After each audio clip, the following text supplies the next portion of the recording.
This is A View from the Bridge, official podcast of the Belfast Giants for kingdomofthegiants.com. It's Thursday, 23rd of September, 2021. My name's Patrick Smith, and this is the beginning of 30 weeks of Belfast Giants hockey podcasting. It starts right here. The longest of off seasons, 18 months worth, is finally coming to a conclusion as the Belfast Giants travel this weekend to face the Dundee Stars and the Five Flyers in Challenge Cup action. It's a new look team, a new look logo, a new sponsor for the league, a new TV deal, and this new season is right on top of us. Only a few days to go, so let's get cracking. Mr. McGimsey, how are you? Can you tell that I'm excited? I can tell you're excited, Paddy. It's whenever you start to put numbers and statistics into it there, it really starts to hit home that it's actually happening. It seems like a long time ago since our last game of the whatever it was against Fife as well, and so happens that we're starting up with them again. So it's the player that scored the winning goal that night is on the roster again this season, David Goodwin. So all little good omens for the stat guys like those. That's it. Mr. Kitchen, a busy man. How are you? I'm okay, mate. I've already started. I've been lucky enough to watch the boys for the last 2 weeks, it's definitely starting to hit home now. With as you say, only a couple of days left before facing off against Dundee and Fife at the weekend, and then the first home opener on the 1st of October. So yeah, really looking forward to it, and it's been far too long. So let's get ready to rock. That's it. We've got an action-packed show this week for you with a hell of a lot of guests. So let's get cracking. We'll start in with the roster. The roster as it looks is now complete, obviously, and let's have a look at it. It's since we last chatted, we've added to the team Griffin Reinhardt, a well-experienced NHL player, defenseman, 27-year-old from West Vancouver in British Columbia. We've also had JJ Pignich, who's a 25-year-old right winger from New Jersey. Jordan Boucher. Are we going to go with that? Or are we going to go Boucher? Jordan Boucher Road? No? Nobody? Just left out hanging there. Thanks, boys. Boucher. Jordan Boucher, a 27-year-old from left winger from Montreal, and Mark Cooper, a right winger, 29-year-old from Toronto, Ontario. As you can see, the Belfast Giants roster is up and running. And start with you, Says. What about these the latest additions in the roster as a whole? What are your thoughts? Yeah, look, again, I touched on it at the start of the show. I've been lucky enough to watch the way the boys have been practicing the last couple of weeks. And Adam, Steve, and Jeff Mason and Rob Stewart have definitely put together a good bunch of guys here. And I know it's a cliche that they all say, but I was lucky enough to spend a bit of time with them last Friday. They're really looking forward to the season.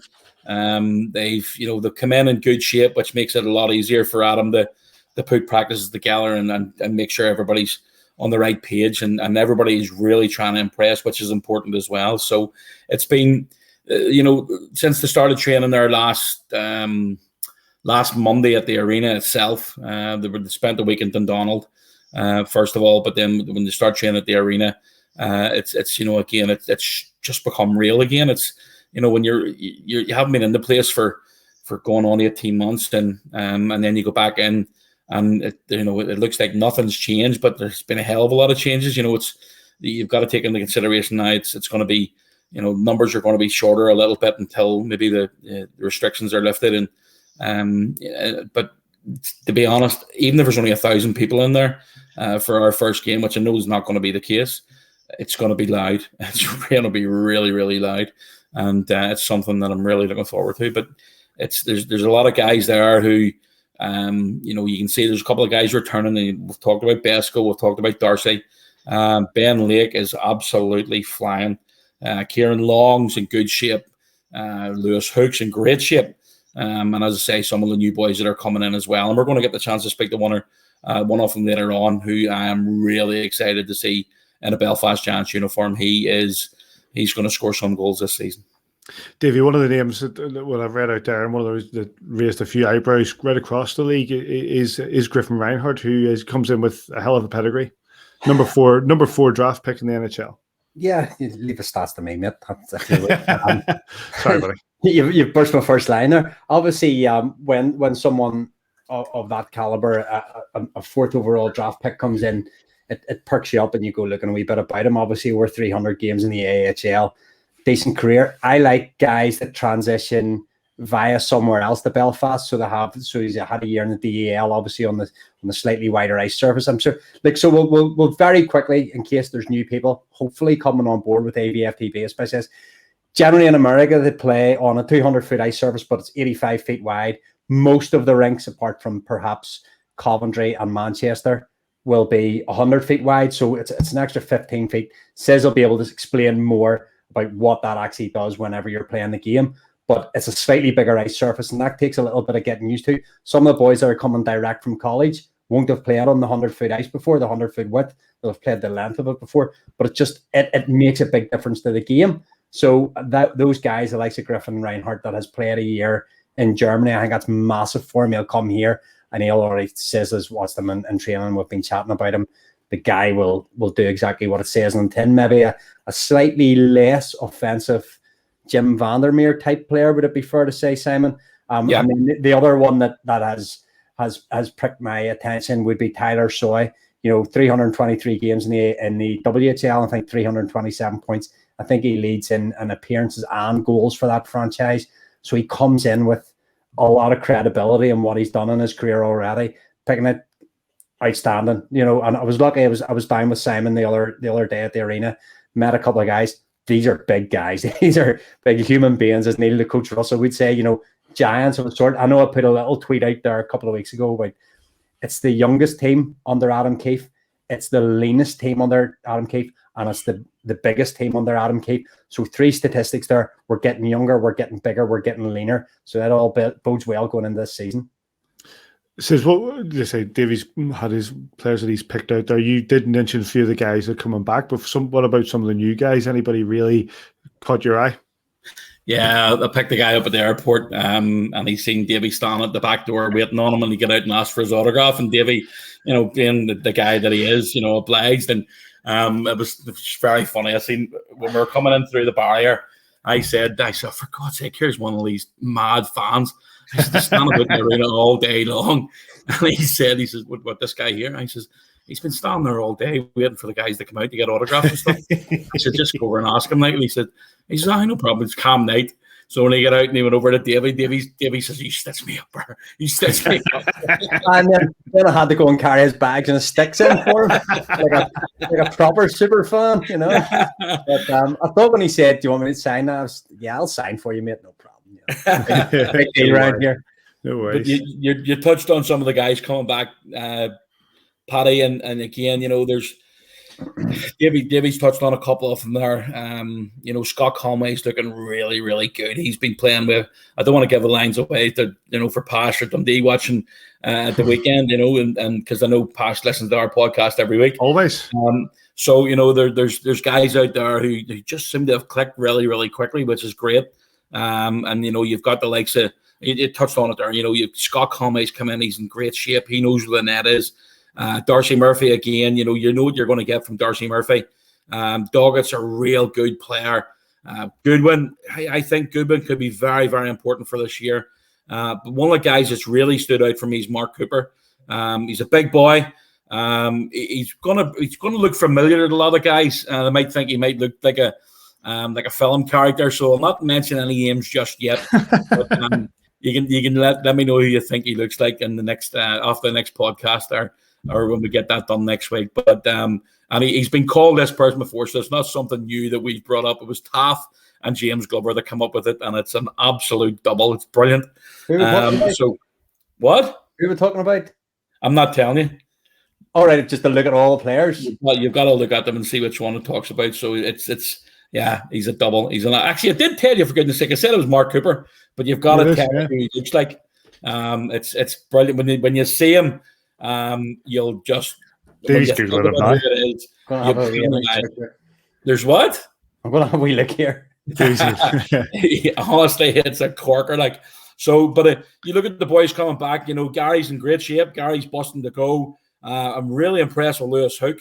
Hookie's bulked up a bit and he's ready to rock as well. And then you've got Besco and Jackson Whistle and Deco. Deco's looking great as well. Deco wants to play. So, you've got all these guys that are coming in. You've got the two oldest players in the team now, the two-time rookie and the man from Ballymoney.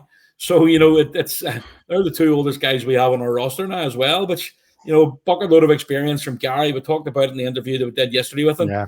And, he's going to have to start using that experience a lot more this year because, as I say, he's one of the oldest guys in the locker room and he's going to be called upon, believe you me. It's no doubt it's an exciting roster, and as we maybe next week as well, when we're heading towards that first game at home, we'll look more closely at that. We're going to move on here, gents, because obviously last night at the SSE Arena was a big night, not just in regards to the start of the season and getting everybody into the arena, but a new branding for the Belfast Giants. It's the first new look they had in 20 years. The familiarity of the old logo is no longer on the shirts, and we've got one that looks a little bit familiar but with a few tweaks to it. Now, before we hear the thoughts of Davy and Sis, I had a chance to catch up, well, me and Joel had a chance to catch up with the head of hockey operations Steve Thornton and the head of marketing Sinead Doyle to find out just how this came about and what it means to the Belfast Giants. A fantastic event at the SSE.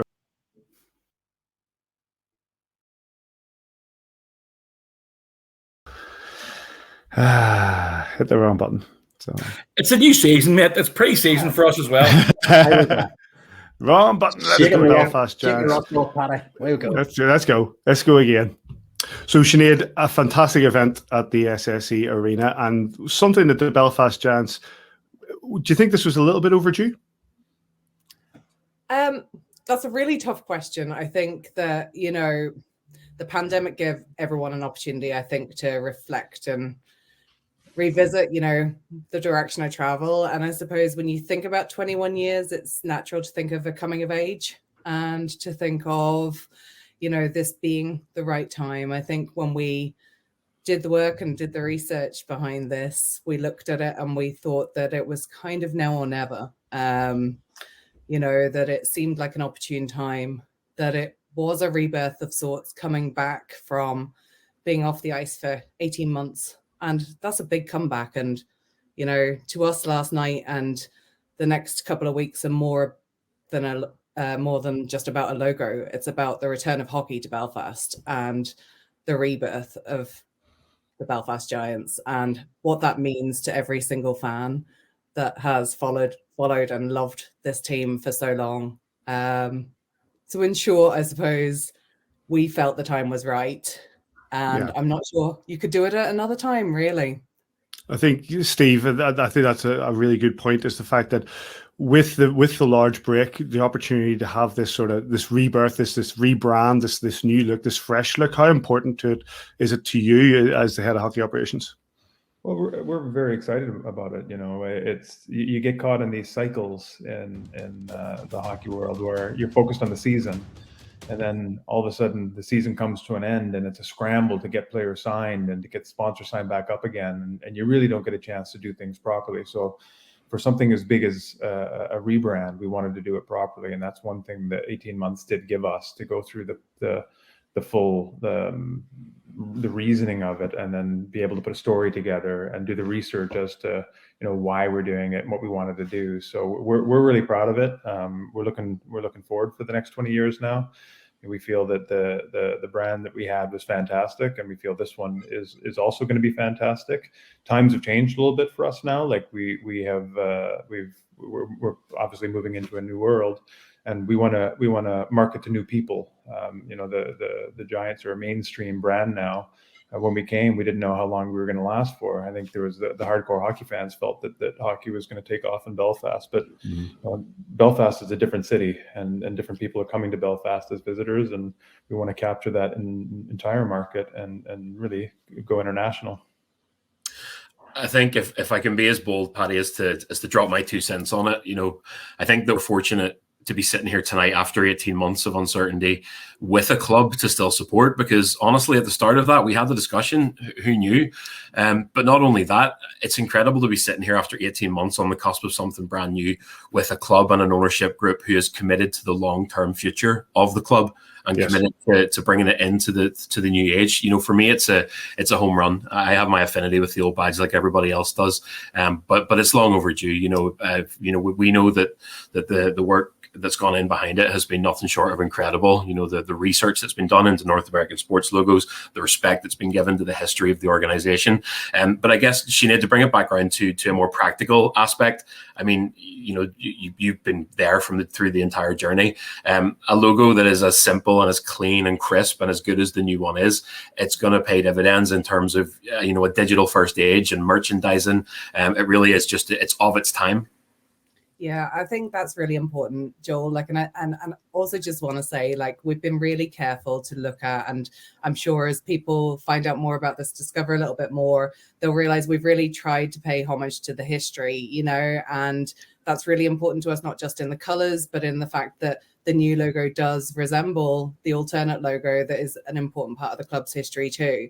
I think when you talk about a digital first age, that was a big consideration for us. When we think about how we communicate with our fans, most of our communications now are in the digital sphere. They're on social media, they're through our website. We have a brand new website that is just so exciting. I can't tell you. And Joel, because you've been helping every spare moment for the past week, but it's been a joy. Yeah. No, and we're so thankful for that. We really see this as, a step towards us kind of really stepping up our own news gathering, being the first to release our own news, to make sure that we are the source that the fans come to. And the simplicity of the logo and of the word mark, to use the branding term, will really help us to make sure that we can reach new audiences, but communicate with our existing fan base in a way that, gets across all of the important information fast, but also that the logo isn't kind of fighting with the content that we're putting out too. So, everything now on social media needs to be so small. You need to communicate things in a tiny little thumbnail. And that's really what this does. The simplification of the logo means that it should be really recognizable very quickly. And that's what this is about. It's about building upon the strong brand that we have, but looking at the future and thinking about, is this a brand that in the future generations of Belfast Giants fans are going to want to wear, be proud of, and again, really just looking at that kind of coming of age, and that this is really the next generation for the Belfast Giants. Steve, Belfast, Northern Ireland as it is, can be quite a traditional place, and people can be quite set in their ways. How do you predict that the reception's going to be? How have you built that into the whole idea of the rebrand? Do you expect it to be an instant hit? Oh yeah, we've had a lot of these conversations over the past 18 months. We wanted to make sure that we did capture the history of the Belfast Giants in it, and we don't want to just kill off the old logo as well. But I think for me, I know Sinead focuses on the digital first approach and focusing on the socials and making sure that we get it down to the right size. The commercial part of the Giants is also important as well. So having something that we can get onto baseball caps and onto hoodies and jackets, and that look the part, that the players are proud to wear, and that the fans are proud to wear, it was important as well. And people want to buy. Obviously that we get a lot of cruise ships coming in. Hopefully they'll be coming back again in the near future, and we wanted to capture that fan as well. That was something that we absolutely took into account. And are there going to be fans that are unhappy with it? Well, possibly. In general, people don't like change, and it's a big decision for us to make a change to quite a popular logo. You see when you go into the arena, there's a lot of teal Giants jerseys being worn in the crowd, but we did feel it was the right time. We're doing it for the right reasons. We want to capture a new audience base as well. We are a family-friendly sport. And I like one of the analogies that Sinead used early days, is that we feel like we're almost transitioning from He-Man to Marvel. And if that Marvel kind of look, feel, we can, hopefully attract that Marvel audience, because it's a big one. Sorry, just to go as well, is the fact that I know we've had discussions about this as well in the background the last several months and presentations and the likes, and they've been fantastic. And I personally, I've thrown my 2 cents in the way that Joel has. I really like the logo. I like the way it hits back to what we had before, a logo that I also really, really liked. And I can see the benefits of all of this. But also, we're one of the last teams in the Elite League to actually have this sort of a rebrand. If you look at the Nottingham Panthers, Sheffield Steelers, Coventry Blaze, Cardiff Devils, they've all had a level of rebrand or a level of change to their badge and to their typeface. And Sinead, we're probably one of the last teams to actually undertake this. Yeah, I mean, I think we actually might be the last team in the league to rebrand. And, I think one of the things, and we've been talking about this a lot when we've been looking at, how we talk about ourselves moving forward. And I don't think we're following the pack in this one, though. The Belfast Giants have always been history makers. They've been game changers. And for us, this is really about raising the game. It's about attracting new people to the sport. It's about bringing ice hockey to a wider audience and to, hopefully bringing our fan base with us, because we really have tried and worked very hard to make sure that we have been sensitive to our past, but we're looking to the future too.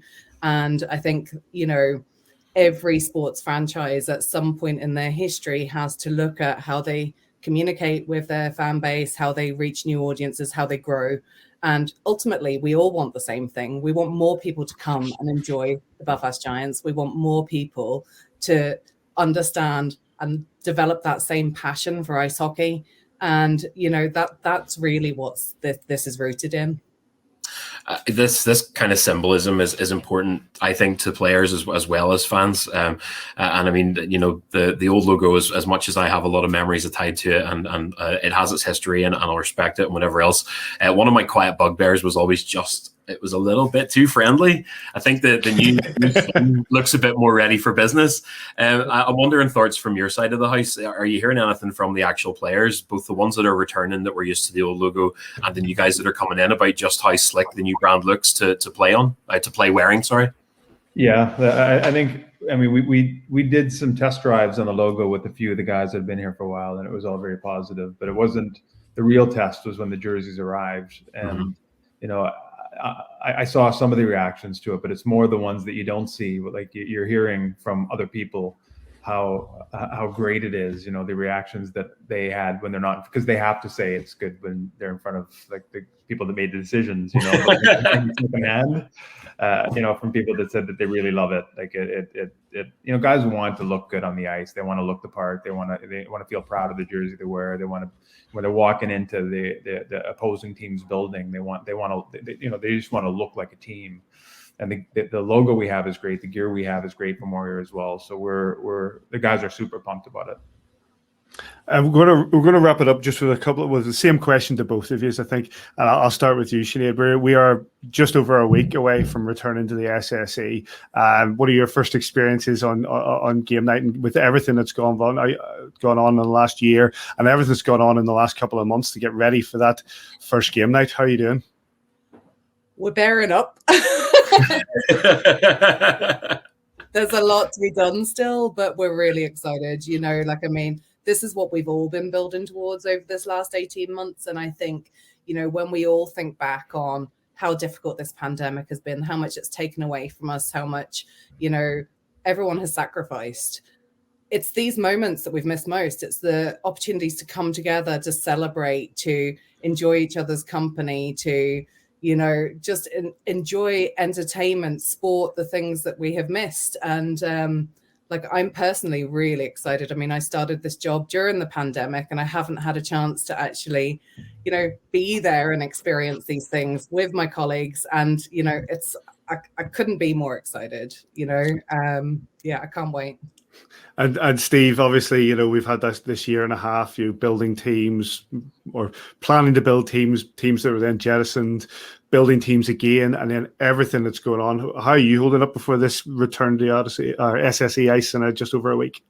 Oh, we can't wait. Yeah, it's been a mad scramble, no doubt about it. The last couple of weeks, there's been a lot of stress behind the scenes, but at the same time, everybody's here.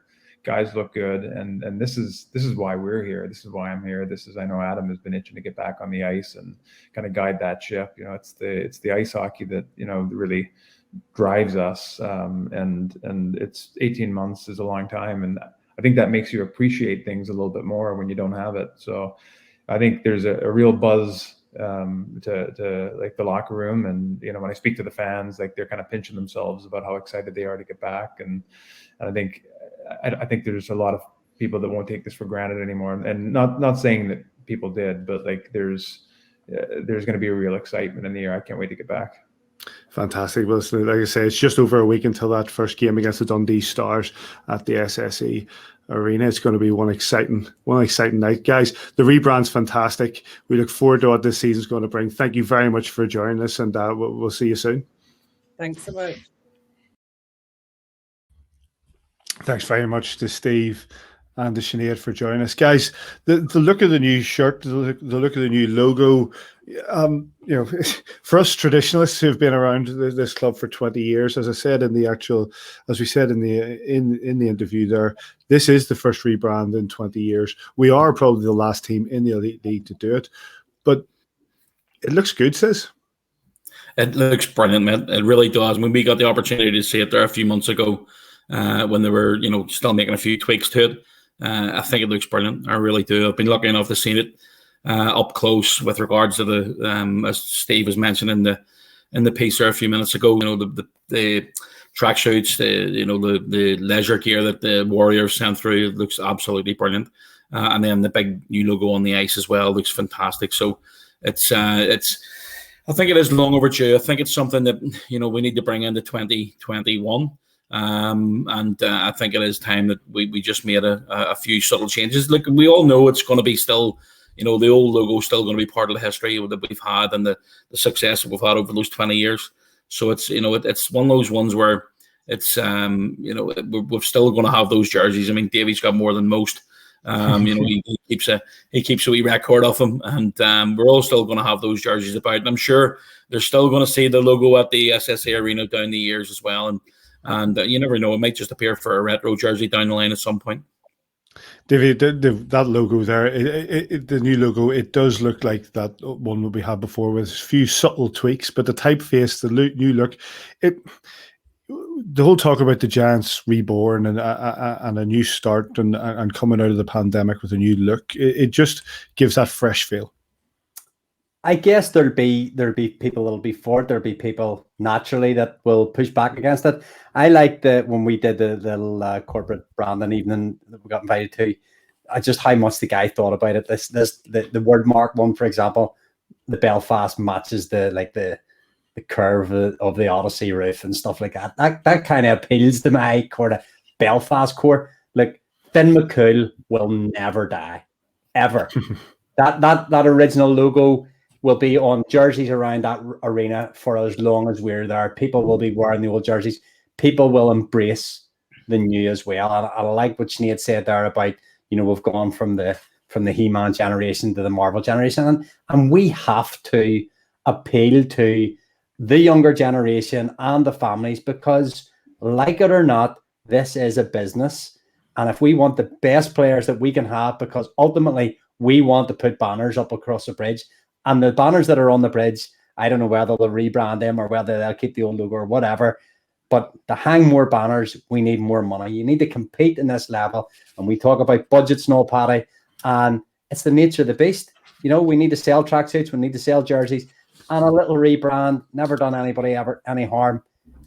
It's almost irrelevant. I actually do like, but it's almost irrelevant whether I do or not, because it's something that had to happen. And the pandemic and COVID and all give us a perfect opportunity to, put a new paint, like a white paint on the arena. The logo actually on the ice looks absolutely brilliant. That's one thing I will say for it. On the jerseys, whatever, it's small, but whenever you go in the arena and we're like, do not take your phone out of your pocket. You're not allowed to take a picture of this. But it looks absolutely phenomenal. It's turned around towards the TV cameras and looks really, really well. So, look, not down about the Nottingham Panthers colours in it, but I was going to bring that up, mate, about the black and the gold. I thought you were black and gold to me, but look, I like the logo. It was on the shirts, as you say, a few years ago, and now it's a few subtle tweaks, and it's ready for business. From says putting your commercial hat on, when we spoke with Sinead there, marketing, a change of brand like this, given that the Belfast Giants logo is recognizable right along Belfast, we've had it for 20 years. Is it going to be difficult to get this new brand out there? No, definitely not. They've done it well. It looks fantastic. I've showed it obviously since I've taken a role within the organization officially. Now, it's only taken them 17 years to ask me, but congratulations. Thanks very much. I've showed it to a couple of people who've got involved with the Giants now. We've got Edge Coffee on board, which is fantastic. They're going to sponsor the warm-up jerseys this year, and they are over the moon with the way it looks. I know William and Hannah are really pleased to get their brand out there as well. And there's a few new sponsors on board. Northern Ireland Supplements are providing the nutritional aspect of what the boys need to be at the optimum level for preparing for the games and practices as well. So it's there's a couple more new guys coming on board. There's a great list of companies that have returned and continued with their support as well. And that's the most important part of it. But I really don't think it's going to be hard to sell the new brand, the new logo, the new Belfast Giants. The Giants are reborn. It's definitely not going to be hard to sell for us. Not for me, anyway. And Davey, what are you going to do about that massive Finn McCool tattoo on your back? It is a little bit awkward, but I'm like, there's people out there. Yeah, absolutely. They walk amongst us, and I don't know. Maybe John Smith will come out of retirement and offer them cover-ups or something. But as I said at the start, the old Finn McCool logo will always be with us. It'll always be a part of us. It's a part of our history. It's a part of the last 20 plus years of our lives. And but the very simplistic things of being able to transition it to every kind of medium that you want it to be at, and that just wasn't, it didn't translate as far as that's kind of partially one of the reasons for doing it, and just to rebrand and be more recognizable to the younger generation. Like I'm down with it. I'm down with the kids. And I'm putting down with Simon there with his advertising. It's absolutely fantastic that the podcast will be doing all sorts of supplements before the start of the podcast here. We've been doing supplements for years, mate. That's how we get through the show. I'm sure we'll sort something out down the line, boys. Don't worry about that. Right. But before we go on, let's just go to pick signs for you. Has it been fun being involved? You've been involved with the organization for 20 years now, but actually officially and doing what you do best and going out and selling this product to people. Is that a lot of fun at the minute? Yeah, it is. And it's it's still tough, try and get new companies, new people involved because of the current pandemic. There's still a lot of people working from home, and you can do all the Teams meetings or the Zoom meetings that you want, sitting face to face with somebody across the table or walking them around the SSE arena makes things an awful lot easier. But we're doing okay. We're going in the right direction. It's, as I say, if we can entice new companies to come on board and entice their staff and families to come and watch the game, then we're doing a good thing. So it's I feel we're definitely going in the right direction. I'm there to support Steve with regards to the commercial aspect of it, and that for the SSE and the Belfast Giants. So it's I feel I'm doing okay. I don't want to I'm always very low key and not modest at all.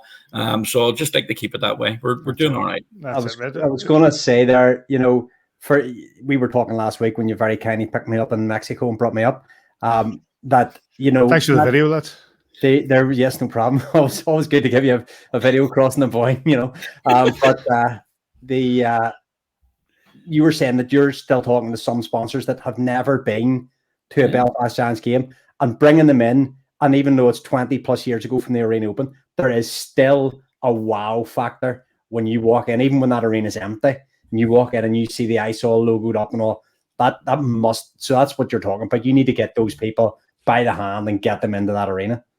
I was speaking to a potential sponsor last Friday. Again, Zoom meeting. There was five people on the video, and I was the one from the Belfast Giants, and there was four of them.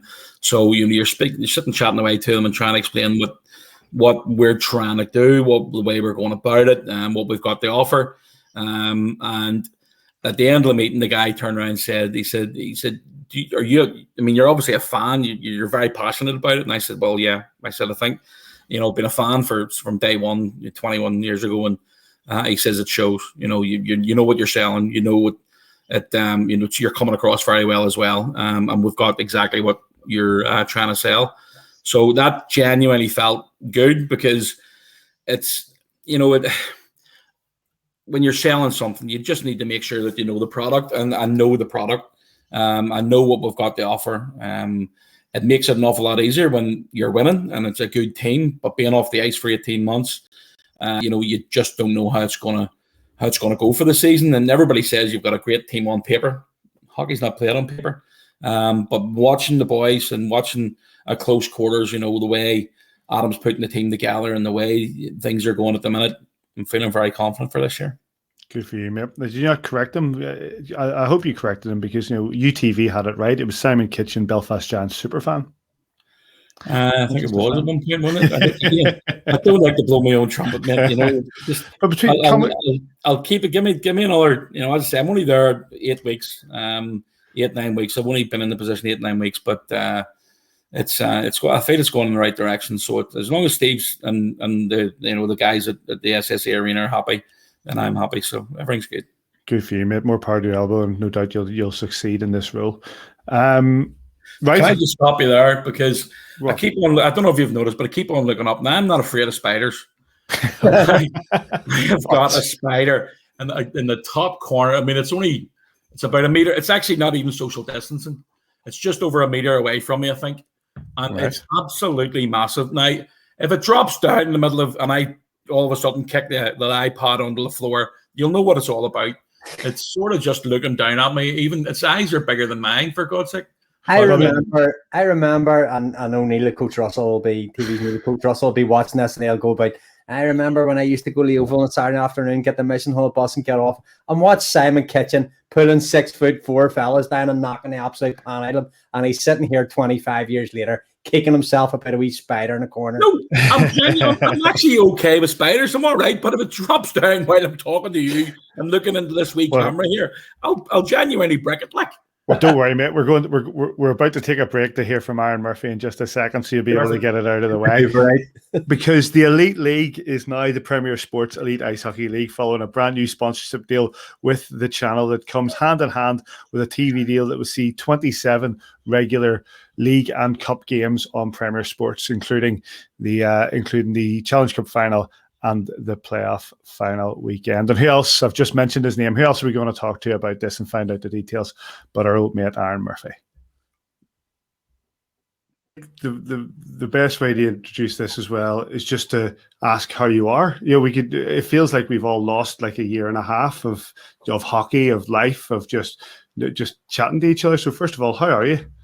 I'm good, buddy. Thanks. I'm delighted to be, when you reached out and said, will you come on? Of course, the answer is always yes for a view from the bridge, but just to know that we're getting there, right? We're getting back to those moments where we're talking about hockey and not talking about what's on the news and all that stuff that we don't want to talk about the last 18 months, albeit with all due respect to anyone who's had a tough time. We've all had a tough time, but I think we can all agree that it's nice to be talking about hockey, looking forward to a season which certainly looks like it's going to be a tasty one, and I guess I'm okay. How are you? Mate, surviving. I think, like everybody, we're just really looking forward to the start of this Elite League season, and one which has been built up with what is a fantastic sponsorship deal by Premier Sports on the Elite League. Not just that, but 27 live games, including the Challenge Cup final and the playoff final weekend. You've got a busy year ahead of you. Yeah, it's going to be pretty cool. And first off, I'll start off by saying, well, kudos to everyone at the Elite League and the people well above me at Premier Sports and the whole network, family of networks in general, because a lot of work was done between EIHL level and management level and above me. And people think it's just easy to come to a deal like this. It's not, and especially coming out of 18 months of a very strange time. So I think first, the tip of the cap to everyone involved with getting it across the line. And as you said there, it was essential to make a splash. The Elite League, every league wants a title sponsor. It made sense, and to correlate that into also 27 live games. And like you said, the Challenge Cup and the whole playoff final weekend, which are just fantastic events. So we're pretty excited. I'm pretty nervous though. It feels like a long time since that Challenge Cup. Was it March 8th, 2020? I don't know. It's fantastic. I mean, it's fantastic we're coming back. It just feels like an age since that Sheffield Steelers win it, and the fact that we're everybody's preparing. And we've had the preseason games. I know we at Belfast Giants haven't really seen our team take to the ice in anger as yet, but we'll do so this weekend. But for you, you've kept alive in regards to the, you've been to Japan with the Olympics. You've been doing everything you can to keep the sport alive when it comes to television. Look, it was strange last year with the KHL, SHL, stuff like that in front of empty buildings. I think every time someone tuned in, they were reminded by the empty buildings that it just wasn't quite right. So to see hopefully full stadiums, and I believe there was 8,000 in Sheffield the other night. So hopefully that's the way it's going to be Sunday for our first game. I'm sure it will be. I think it's fantastic. I mean, even Tokyo, it was my 5th Olympic Games, and certainly a surreal one, a special one though, because the people that pulled it off under duress, it was bubbles, it was strict restrictions. But look, a wonderful experience, and worked with some really good people in Tokyo, and an experience that I'll look back fondly on because of the people, because it was certainly a strange time and we all banded together, but really putting the sights towards the Premier Sports Elite League now. And that sounds great to hear that as well, the Premier Sports Elite League. A few years ago when things, you're trying to put things together and you're trying to make it work from both league and broadcaster, I think that maybe we all thought if we could get something like that across the line, that would be the way we could really build something. And you see that in the 3-year deal rather than a 1-year deal, which was a lot of the deals we had to do in the past. So yeah, trying to keep the sport alive, but I just trying to get the sport back on the airwaves, and pretty excited about the first one. How important do you think it is that a sport like this does have a TV deal like this? Obviously, from your own point of view, working in the media, working as a commentator, and also behind the scenes at Premier Sports trying to push this, from your point of view, you want to be pushing that. But from, let's say, from the fans' perspective, and from you as a hockey fan, how important is it to have this great sport of ours on television? You need exposure, don't you? You need to be with a company that's passionate too. It's one thing to go and get a sponsor that maybe just wants to be on the logo or whatever. We want hockey to grow, and that I think comes through in the fact that we do GB under 18s in the past, GB under 20, GB women, GB men at World Championships. But we were also there when GB were getting relegated, if you remember. So, we haven't come on board for the glory moments. We've been there in building. So much like the GB program, I think it's important to be on TV because of the sponsorship opportunities and the fact that they've got a title sponsor now because it is a TV company. But it's like the old adage, it's easier to get a job if you get a job because you're a desirable candidate, right? So I think this helps the Elite League perhaps use some of the resources to go and find other revenue streams, whether it's an official drink sponsor or rental car company or whatever it is, whatever the people at the board level want to spin coming out of a time where there wasn't a lot of revenue. I think it's important to be on TV, but it's also Premier Sports is a lot bigger than it was the first time around when the Elite League was on Premier Sports. The Ultimate Rugby Championship, and certainly in the past NHL and stuff like that. When you're on a broadcaster like that and things have gone down the track, it's a much bigger and better broadcaster than, say, it was 7-8 years ago. That's just the growth of the business, and the fact that you couple that with a strong passion and people behind the scenes that really do love hockey. People think it's, Murph has done this and that. There's a lot of people above me, and marketing people and management people and director of operations that really do have an affinity for hockey. And some of them have been up to Belfast, some of them are Giants fans, some of them have been on road trips to Cardiff or Glasgow. So I think it's so important to be on TV, but it's also so important for both Premier Sports and the Elite League to show a sign of strength and a sign of growth coming out of what has been a really difficult time. We're not rolling over. No one's going, oh, poor us, it's been a tough time. No one at the league is going, oh, let's just try and get on the ice and do our best to recoup as we go along. We've hit the ground running. Everyone worked hard behind the scenes the last few months. And I think when you show that to the fans and other prospective sponsors, it shows that we mean business. And I think that's very important for the growth of the Elite League over the next 3 years and hopefully beyond. I think that's a really good point, because I think at the time, once the league was suspended, and then we've had this whole wait, and there was a big talk about, how many teams are we going to have when it comes to the start of a new Elite League season? Are we going to lose teams who have struggled financially? Are we going to struggle to have a full league? Not just that, are we starting with a full 10-team league, but we have Premier Sports as a title sponsor. We have that 27-game package with regards to broadcast, and we have what is going to be a fantastic season ahead. Yeah, and I look at the rosters, and I look at for the Giants, because look, we're on a Giants show. I'm so impressed that Beskar Awani's back. I'm a Murphy fan, Stephen Murphy fan as well, but I'm also a fan of Murphy, the goal scorer. I really think it's shaping up nice. And if you look, I mean, Cardiff had a win in the Champions Hockey League against top opposition. You see Sheffield and Nottingham in exhibition games going hard at it. In all the teams, the rosters look impressive. If you were just transported here and seeing the things, the title sponsorship, the 27 games on TV, all of these really good players signed up for the coming season, you might almost think that we weren't coming out of a pandemic. We're coming out of a position of strength.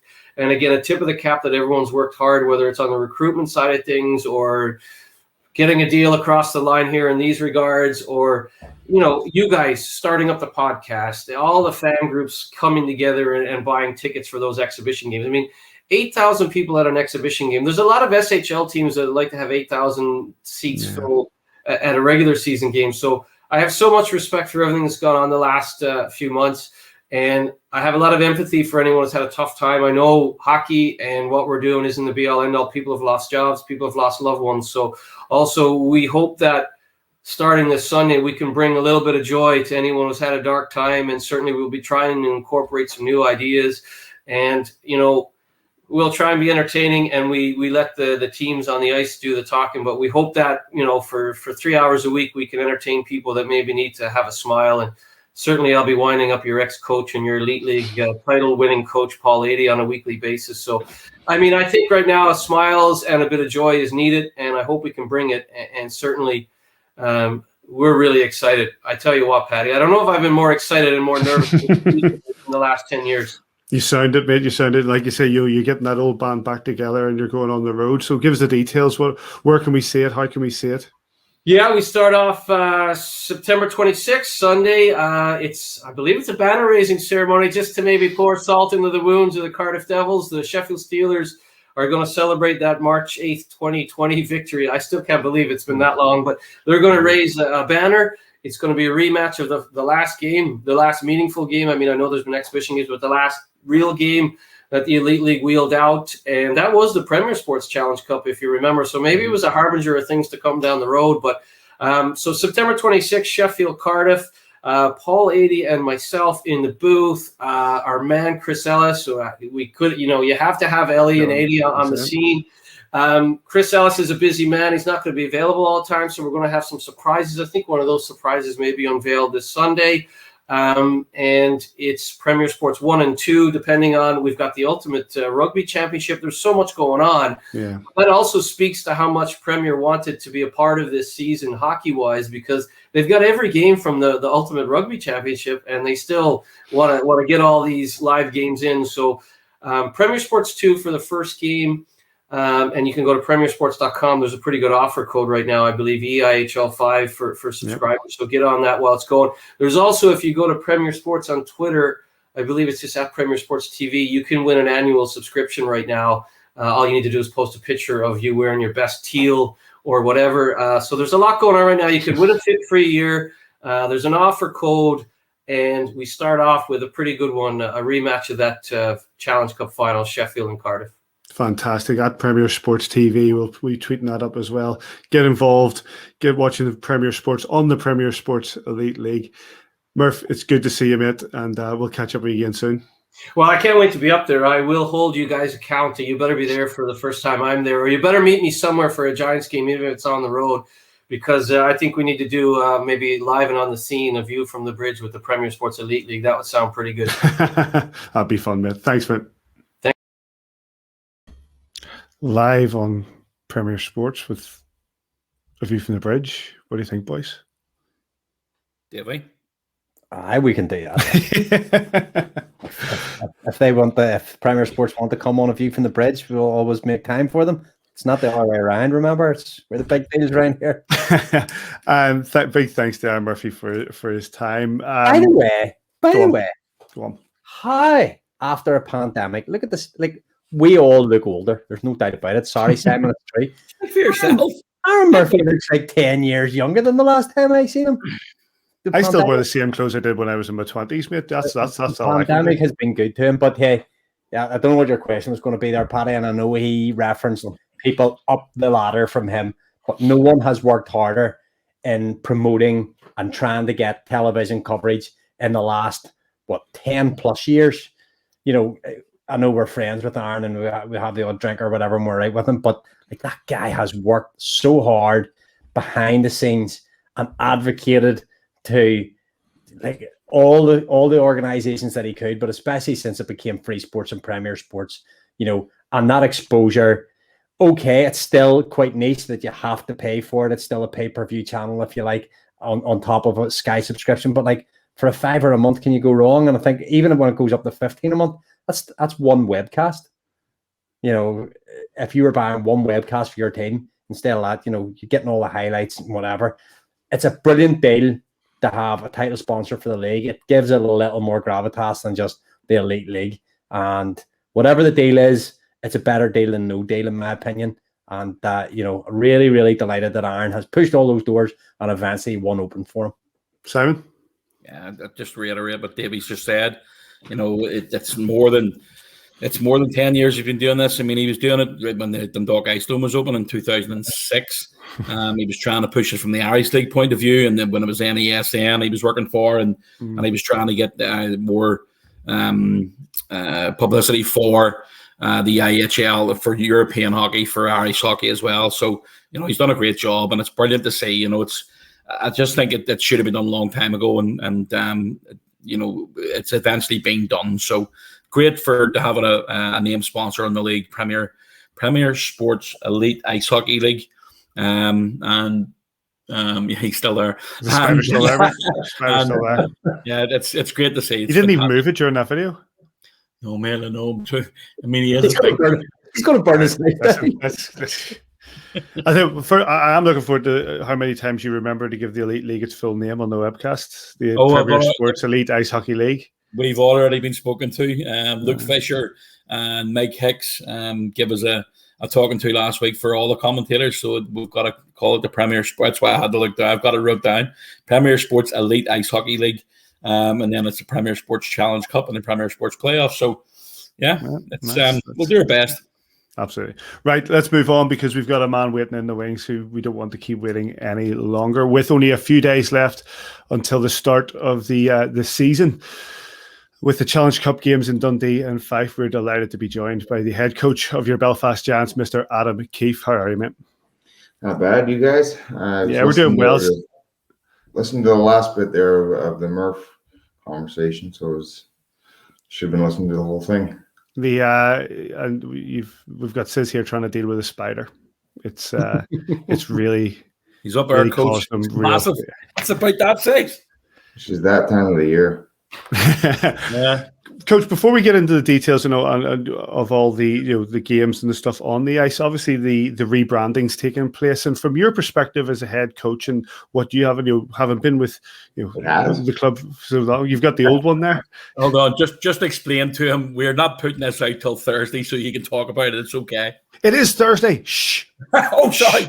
We're live. This is live on Thursday, but yeah, obviously with all what effect does that have, do you think, for you guys? How do you feel about the rebranding of the club, having been with the club so long? I think initially it's just change, right? Accepting change, and obviously we're so used to the iconic Giants logo that any change is it's tough to accept at first. But I think if there's ever time for a change, after 18 months off and the pandemic and I think 20 years of the Belfast Giants, I think now is the time to modernize and I think that it's a fresh start for the club, and I think that the people involved are really excited about it, and I think the fans will get on board, and I think it's exactly that. It's a fresh start for us, coming off 18 months off, and I'm looking forward to it. I think the jerseys look great. In regards to the guys, they've been playing all this stuff? Though Brandon's been all over the SSE arena. Yeah, I mean the guys are all on board. They all enjoy and like the new logo and think it's sharp. And I mean certainly it's not like our the original Giants logo has died. It's still a big part of the history and the tradition here in Belfast. But it's obviously a fresh start now, and it's a little bit more modern logo that we're looking forward to donning when we get home here in front of the fans on October 1st.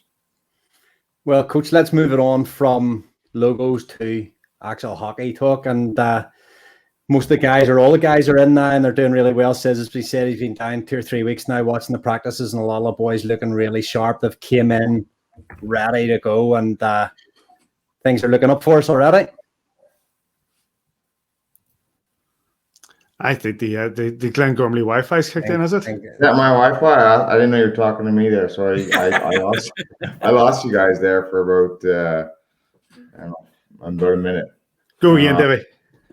What was that question again there, Davey? The question was, we've spent all this money on logos and bringing players in, and do you not think the club should get you good Wi-Fi?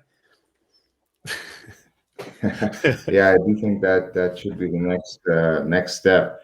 I'm not sure why. I'm actually on my dad on my phone, so I can't blame my Wi-Fi. So anyway, Coach, what we're saying, the roster's in, the roster's complete. The guys are all in town and they're looking good in training. Simon's been saying he's been down watching them for a few weeks now. Returning guys looking good. Some of the new guys also looking good. Are you excited with what you've built? Yeah, we are. I mean, obviously, we think we've got a younger, faster team than we previously had. But I mean, until we get going, we don't really know exactly what we have and what type of team we are. We know what team we want to be. But so far so good. We looked the part, and now we want to get in and test ourselves against the opposition. And the guys are raring to go here. And I think they're getting pretty tired of practicing, so they're just waiting for those games. So, Coach, sorry, Simon, I see you about to take breath there, but I'll just follow up on that. We were talking about it earlier there in the recruitment. You've said it yourself, where it's the youngest team, average age, that you've ever recruited. It's the biggest team in terms of size, and it's the leanest team in terms of weight. Was any of those conscious decisions, or was that just coincidence? Anytime you can get a player with some size that can move and do the things that you want, it's a bonus. But I would say the youth factor, I think we were out to get younger, and I think we have been for the last few years. We've been continuously trying to get younger. It just turns out that this season, we're the youngest we've ever been. Adam, Sunday night we had an in-the-house game. You split the boys in half. You played teal versus white. What did you take from it? What did you get from it?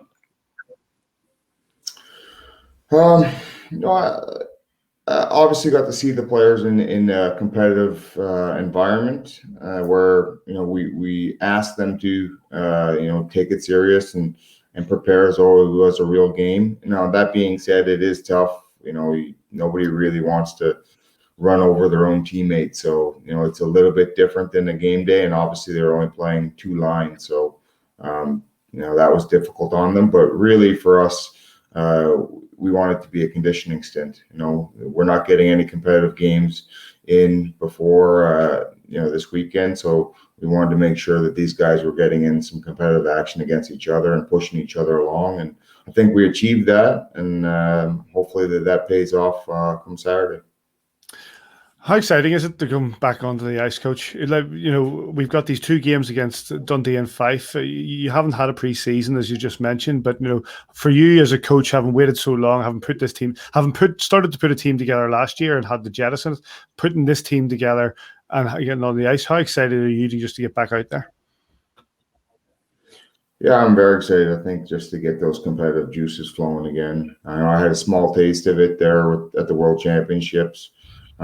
But obviously to get back here to our club will be extra special, especially in front of the fans once we are able to do that.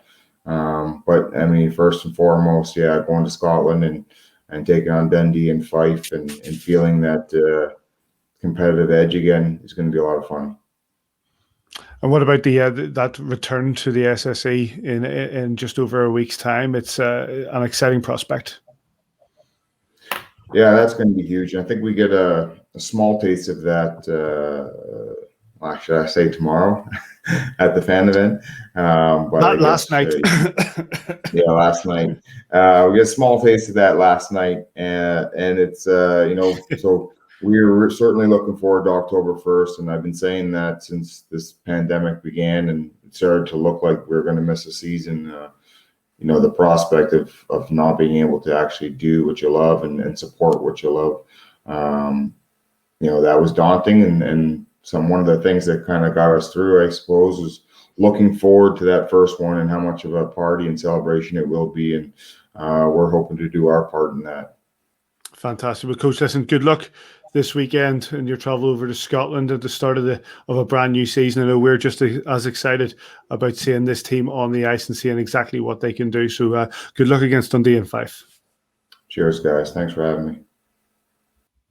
Great to have Adam Keefe back on the show, and also, let's say, really exciting prospect to have us back on the ice. And we're going to go straight into another interview now with one of the new faces for the Belfast Giants. Not a new face in Belfast; he has played on this ice before, but it's number 10 for your Belfast Giants, and that is Scott Conway. How are you doing, Scott? Good. How you doing? Yeah, really good. Thanks for joining us. We've just had your head coach on. How's training been? It's been great. It's been tough the first couple of weeks. Getting to know the big ice is a bit of a difference, but I think the guys that are coming over from North America have adjusted pretty well, and it's going to be fun to see what we can do out there. Funny, that's just something that Davy here was mentioning earlier on in the show, is having that sort of adjustment to the big ice pad. You had experience of that a number of years ago here in Belfast, but is it difficult to become adjusted to that bigger ice surface? Yeah, I think there's a lot of tendencies about guys trying to play on the perimeter a lot, and I think if you want to score a lot of goals, especially on this big ice surface, you gotta go to the net and get traffic in front. So I think I gotta shy away from the tendencies of being a perimeter playing and penetrate the middle of the ice. What do you do different in practice, Scott, or in preparation to do that kind of thing? Is it a mindset thing, just? Yeah, I just think funneling pucks as much as you can towards the net. If it's a 2-on-1 or 3-on-2, you want to put pucks towards that net, or try to get to the good ice in the middle. Maybe take a cut from the outside to the inside, and it just gives you a lot more options and a lot better look of scoring. Let's not look too far beyond like this weekend. I know where hockey, you never look beyond one game, but this is an opportunity coming in and playing in front of the GB head coaches as well, with the dangle of the card of the World Championships again at the end of the season. Must be something you're perhaps focusing on too. Yeah, I mean, it's exciting just to have Coach Keefe with us, but at the end of the day, it is what it is, and that's just a little bonus at the end of the year. A little bit of fun playing against all the high-end prospects and players, so that's just a little bonus. Scott, you started out in Basingstoke. Your dad is a legend all over the UK, more or less. He played in a lot of games back in the late 80s, early 90s. And obviously you picked up the shooting mentality from him because he knew where the net was. Obviously, he's one of the guys that you've looked up to starting out in your career as well. But how important is the support that you get from him as well? Yeah, I mean, he was a big impact, especially when I was younger. He would teach me all the habits that how he saw the game and the tendencies that he did. However, the game has changed. The game has got a little faster, a little bit less physical, I feel like, for the most part. So, I mean, it's an adjustment, changing from the errors where he was in to me, but you also look up to the NHL players too. You see what they're doing out there and the moves that they do. So, I mean, it's a little bit of both for sure. And he was a good player, did put up some good numbers, but hopefully we can do the same eventually. Yeah, but I was speaking to you when you first arrived. I remember playing against him. I was only a kid, 16, 17, and he absolutely destroyed me. But it's one you touched on the NHL guys. What sort of NHL player do you look up to? Who would you compare your game to? Almost like a Brad Marchand. I'm a little grittier player that likes to get under the skin of other players, but he also has a tendency to shoot the puck and find the back of the net. He also has a little bit of good vision. And can find his players when they're open. So I'm excited to get out there and see what we can do as a team. Take us back a few years there, Scott, to your previous with Providence and your trip to Belfast. What are your real takeaways from that? What are your really good memories of that? Belfast is a great city. So I think first and foremost is just visiting this cool place. My mom had a chance to come over here and experience it with me, and we did some cool things like the little Christmas thing that they have downtown outside of City Hall. That was kind of unique. I thought that playing in front of one of the games we played in front of a bunch of children, and I thought that was pretty cool. They all had their little clappers and would clap in the stands, and it was kind of a loud experience for me. So I think that was kind of a fun experience too. But it all starts this weekend. Just how exciting is it? Yeah, I think all the boys are ready to go here. A lot of practicing, a lot of waiting, especially for guys that played in this league, couldn't play in this league last year, that played in it for maybe a couple games in that bubble. But so I think a lot of guys are ready to go, and I think we're going to be a pretty good team here. Scott, you're sharing with your girlfriend, Rupper, and his girlfriend, and you now have the penthouse apartment, or have you been shifted back down to where you were supposed to be? Yeah, we shifted back down, unfortunately. Disaster. Your penthouse was nice, yeah. Yeah. I told the guy that was trying to fix this place up, hey, I gave you a couple of quid to delay it a little bit longer. And literally, you've only been here a couple of weeks, but how are you finding Belfast? You finding your way around? Obviously, you haven't really been out that much so far, anyway. But you're trying to keep yourselves to yourselves at the minute, and obviously prepare for the season, which starts on Friday. Yeah, just outside of our apartment is a rent-a-bike. So the first day all four of us signed up for that, and we've been going around the city just seeing different things. We went down to City Hall. We went inside there, kind of walked around there, the little museum that they have in there. We've been out with the team doing a couple go to a couple gyms and experiencing the spas that they have and everything they have to offer here. It's definitely a unique city with all the stuff that they got going on down there. So I think it's going to be a fun year, and it's a great place to be a part of. And obviously, it starts this weekend. Scott, what's the attitude in the room? How are the guys feeling? How are the guys preparing? I think someone asked me yesterday about how the guys were gonna do and take it as if it's a friendly or if it's gonna be a warm up games. I'm like, no, this is the real deal. We got every game counts here. We wanna obviously learn after this first game that we have and build off of what we need to do better. But we definitely need the win to start and get the win streak going here. Fantastic. Well, listen, mate, good luck this weekend. Thank you very much for joining us. We'll catch up with you again later in the season. Awesome. Thanks for having me. Cheers, Cons. Thank you. Thank you, Scott. Top guy. It seems to be the attitude is really good there, sis. Listen, I've seen the kid in action. He really is going to be a player that you're going to have to look out for. He knows where the net is. He shoots the puck hard. He's been playing with a couple of wingers that he's got either side of him who can move the puck as well. So I reckon, again, I was speaking to Taff about him just before we signed him, actually. And we're having a chat with Taff, and Taff seen him at close quarters for Team GB. The Olympics. Yeah, and as I say, you know, when you're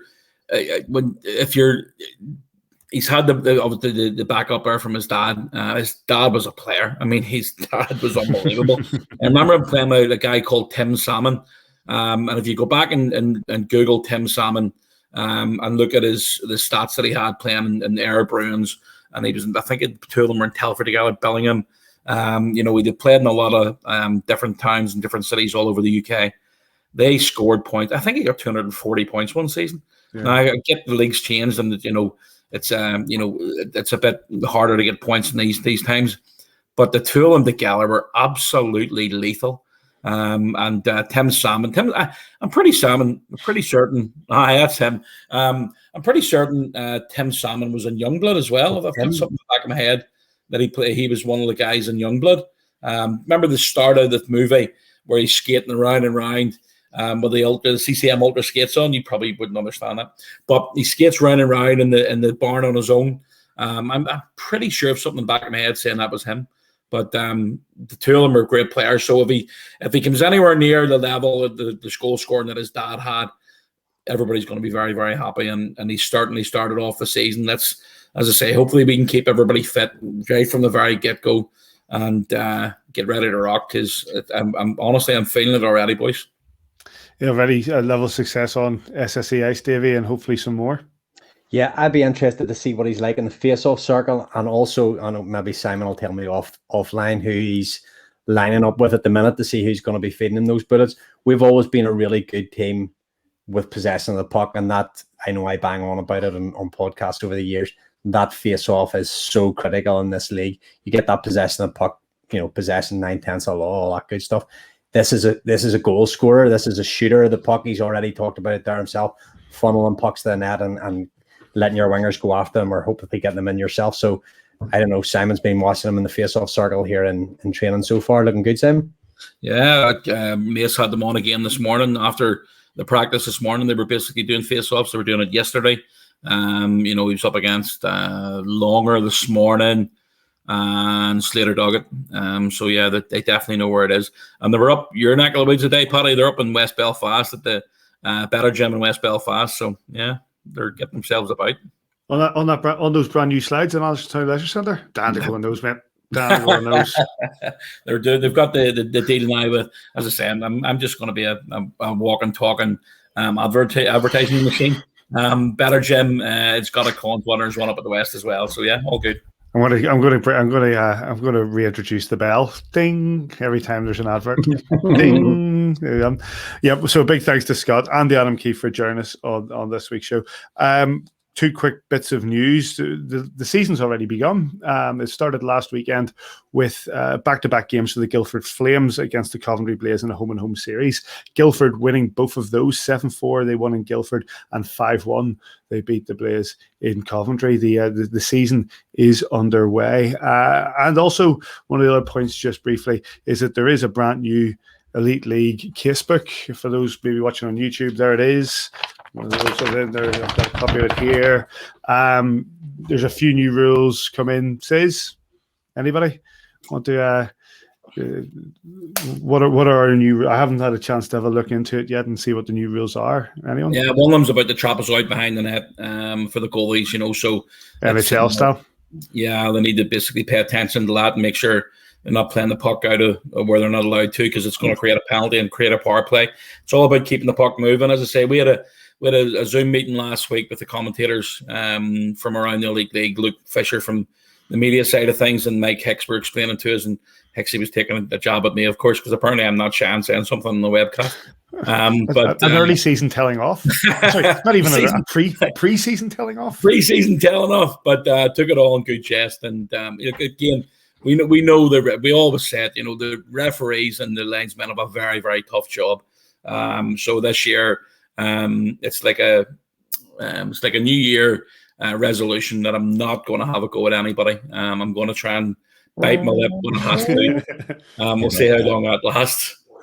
Yeah. Okay, mate. Okay, David. Yeah, I haven't looked through it. The trapezoid, obviously, we were focusing on that. We talked about earlier as well. I'll get that printed out. That might be a bit of that's the kind of thing I read in bed these days. So, get that printed out and have a good read through it and see if there's anything that jumps to my attention. Credit to the Elite League, the Premier Sports Elite League, is that, for years and years, there was always talk about, the rule book and what do we run off, and people, not knowing where to come from. If you go to the Elite League website right now, you can download the EIHL game book. This is the casebook version 1 for this season. The last season, which was obviously the 1920 season, there were 2 versions of this, and they update it and they keep looking at it, and it is worthwhile if you are so inclined to go and get yourself and have a look at it. Yeah, they were talking about, I think it was 2 years ago, it was 91 pages, so it's been condensed into, again, I'm going to try and print it out 22. It's condensed down to 22. So, it literally gives you everything that you need to know. It would be worthwhile for people to watch it. We're going to try and, I was going to say educate some fans when they're watching on the webcast. But, when you're having a drink and you're watching a webcast, education is probably the last thing you've got in your head. But, look, I think whatever they can do to help the league, that's what it's all about. We've got the Premier Sports Elite Ice Hockey League, it's certainly starting the season off very, very well. And again, you know what? I'm actually not even doing anything on Saturday night. So apart from watching the Giants on the webcast from Dundee, I'll probably just keep the Sheffield Cardiff game on the background and watch the Premier Sports Elite Ice Hockey League first game. Sorry, Davey, you were going to come in there. I was going to say, obviously there's a lot of people come to the arena just for a night out and want a beer and they're going for a bit of sports entertainment. Great. Then you've got the people that are a bit more invested in it. Go and read it. Really read up on the rules. You'll enjoy the game so much better when you have a bit more information on, what was that? And you're not shouting stupid stuff. It's really, really worthwhile to learn the rules of the game. If you're starting your journey and supporting the Belfast Giants and you're starting to get into the sport, go learn about it. It's far more interesting. Mate, I could look at this. I could read this back to front and inside out. It's not going to stop me shouting stupid stuff at games. No, that is true. It's not going to stop me. But yes, so there too. One of the last things, of course, on the agenda, and we're not going to this weekend is the beginning, as we've said many times, of the Premier Sports Challenge Cup. And there's 2 games for your Belfast Giants. Away to Dundee on Saturday, 7 p.m, Dundee Ice Arena, and you'll get that on Dundee Stars TV if you're not making the trip over. And then just down the road in the Kingdom of Fife, the Fife Flyers against the Belfast Giants on Sunday, 5:30 p.m, Fife Ice Arena. And that's, I assume we'll get that on Flyers TV webcast. Davey's favourite part of the show, but just very quickly, it's... the Challenge Cup over the last number of years. The Challenge Cup of the last number of years. We haven't had a pre-season. Davey, this is our pre-season. It is. From talking to the coach, from talking to several players, from talking to Simon at training and a few people down at the arena, you can do all the preparation that you want. And once that first puck's dropped, there's got to be a change of mindset from training and pre-season to game time. And these games are important for us. Not desperately important because it's quite hard not to qualify in the Challenge Cup group if you look historically at it. But a good start is also critical. A good start puts you best foot forward, as Neil Russell would always say. And you want to. What was it you said? But Paddy, it must be about 10 years ago. You said this on the podcast about seeking perfection, but not mediocrity or something. Don't let perfection be the enemy of excellence. No, that's not what you said, but you've said it better this time. But you've got to set out to win every single game you play. You set out to win every period, and you'll not get there over the season, but you've got to try and seek, that level of intensity, especially. And Kiefer will be looking at players because there's going to be decisions to be made with different rosters on different nights because of the goaltending situation we have. The roster size that you're allowed on any given night. I'm not quite sure how many we've got in the roster there, whether there'll be other bodies coming in, whether there'll be young lads that'll be able to play or not. So, we've got lots of things. Players start to play for their place from Saturday night. And, if you want to be in this roster, you're going to have to hit the ground running. Simon. Yeah, again, it can be difficult to get the legs going. On the first night, you can do as much practice as you want, but you're just trying to get your lungs on you and and get your legs moving as quick as possible. You want to get out and take every shift at a time. Right now we've got a full squad going into Dundee on Saturday night, and it's never an easy place to go to. We always find it difficult against Dundee. Pash is a good coach. He's got his guys. They played a couple of games. They played against the Flyers twice at the weekend. So they've had a couple of games and had a bit of chemistry built into it as well. So it's going to be a tough game. I'm expecting a tough game. There's never any easy games in this league anymore. So it'll be interesting to see how the boys adapt to it, because there's going to be a few of them who've never been on a ferry to go to a game before. We've talked about this before. I've looked at the weather forecast. There's a couple asking, I know there've been a couple asking other guys what it's like, and asking Mace and Stu and what have you. And again, when you've never had that experience before, people react different ways. So it's hopefully they get over early, get the early ferry over, get a good rest on the way up the road, and check in the hotel, maybe get a bit of lunch and get ready to go for Saturday night, because, as I say, every game is absolutely vital. It's not about waiting to the business end of the season for February, March, and early April. Let's get ready to go now. First trophy's up for grabs, and let's get a good start. Really good to hear Scott Conway say that earlier on, and that mindset being already drilled in, the fact that every game matters. And most certainly starting this Saturday night, 7 p.m, Dundee Stars away at Dundee Ice Arena and Dundee Stars TV, and Five Flyers on Sunday, 5:30 p.m, Five Ice Arena, and of course on Flyers TV with their webcast. And on that, any other business, gentlemen? And unfortunately, I'm going to start with something that I know you guys you'll back me on this, and we just want to send all our prayers and our best wishes out to young Blake, who says isn't doing very well. Yeah, his mum posted a Facebook and Instagram post today about it. My battery's about to run out, guys. And the wee man has been struggling over the last couple of days. So all our thoughts are with him, all our prayers are with him, as you say, and hopefully, he can start getting stronger again. I was speaking to Laura about it this afternoon after we've seen the post, and he's had a tough go at it. And that, there's a lot of our kids around who have had tough goings. Well, young Ethan's, he's finding it difficult and more difficult as days and weeks and years go ahead. But we just hope that everybody's going to be okay, and the wee man, especially wee Blake, hopefully he pulls through okay. Davey, our fan base, like many fan bases, can have the lot of love and affection for these kids who are going through tough times, and Blake's no different.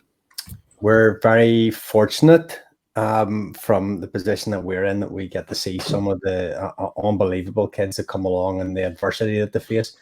And again, always, as Joel would say, cap tips or whatever it is, he says that, the Laura Small for what she has done in bringing these kids Absolutely into the organization and giving them a focus away from their troubles. And to see wee Blake there over in Great Ormond Street, his mum posted there earlier about, he's gone through this emergency operation today, that he was losing blood, and they've managed to stop the bleeding. He's got a hematoma from the operation last week, and a bit of damage to his bowel, and they've managed to, they've got him stabilized, they've got him on some drugs and time and patience and just care. Amazing what those doctors and nurses and families go through, apart from it being their job. It must be incredibly difficult, incredibly rewarding, and incredibly devastating probably at times as well. But we can just keep Blake in our prayers. We keep all these kids in our thoughts. 13 now, Blake, yeah, isn't it? And he feels like he's been part of our life for so long, and we want to hold him close for as long as we possibly can. And our thoughts and prayers are with the Macackies at the minute. And can't imagine what it must be like. We're all parents of young kids. Well, not to see Jasmine going on her first driving lesson, and how fortunate we are that she's absolutely whole. And it doesn't bear thinking about. Our thoughts are with them, as always, with all the kids that we have anything to do with the Belfast Giants. And let's just hope he's not too long till he's home from Great Ormond Street, even if it's back in the Royal for a while. But he's back in Northern Ireland where he belongs. He gets the best treatment here as well as he'll get over in England. And I can't say any more than that, mate. Yeah, absolutely, mate. Absolutely. It's such a tough scenario for the family, but like I say, our thoughts, our prayers, and our best wishes go out to all of them. Any other business from you, gents? No. It's an exciting prospect we've got up ahead of us. This is the first podcast of around 30 over the next number of weeks. Strap yourselves in, boys. The circus begins again in just a few days' time. Like I say, those games, Dundee away, 7 p.m. in the Challenge Cup, Dundee Ice Arena and Dundee Stars TV, and Fife away, 5:30 on Sunday, Fife Arena and Flyers TV. Somebody coming in there with something? Just something in the head. I heard Murph talk about the Steelers raising their banner for the 2020 Challenge Cup. And with us, I'm just wondering, do we have to raise another 2 banners for another 2 banners? Another 2 league titles for, still reigning champions? 2020, 2021. Yeah. What do you think? Why not? Why not, sure. Wait until Cardiff turn up, just do it then. That's it. But yes, the teams together, we're ready to go. It's an exciting prospect, and on that note, and the Spider's still there. Big thanks to the title's going to be Uncy. I take it, is it? Pretty much. Yeah. A big thanks to for joining us to Adam Keefe, Scott Conway, Steve Thornton, Sinead Doyle, Aaron Murphy, and the Spider above Simon's head. You can get us at AVFTB on Twitter, www.kingdomofthegiants.com, and you get us on Facebook and all this sort of stuff, because this has all begun again. We'll be throwing out a few things over the next few days and over the next few weeks to get you more involved in this podcast. As always, we thank you for joining us. We thank you for listening, and we can't wait to be part of this season up ahead. Mr. Majimsey and Mr. Kitchen, thanks for joining us. Thanks, gents. Quick mention, Mr. Neil couldn't be here today because he's at Inver watching Larne against the Guns. Well, do we know how that ended? I know they were 2-0 up. Oh, David, come on. 2-0 up. Larne. Glens must be playing their reserves tonight, were they? Yeah, Joe couldn't be here. He's busy watching the Inver men and the Harbour Rats playing at Inver Park, and it's so important it's not even on flash scores. There we go. We'll leave it at that. Gents, thanks very much. Wherever you are this weekend, it's very pleasing to say we hope you enjoy your hockey, and we'll catch you here next time on A View from the Bridge.